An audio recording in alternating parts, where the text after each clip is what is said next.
How to create Telegram account using email. Let me suppose I open up Telegram and maybe you don't have a phone number, maybe you're underage, but you still want to use Telegram. And you're wondering if you can create Telegram account using an email. So once we launch the Telegram app, what we can do is we can simply come to settings and I'll go to account and I'll try to add an account. Whenever I'm on the add account page, you can see that Telegram only gives me the option to log in with my phone number, and there is not a single option that I can choose to select to log in with email or create an account using email.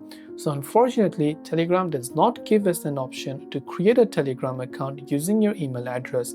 This is done for security and most likely to avoid spam and bots on the platform.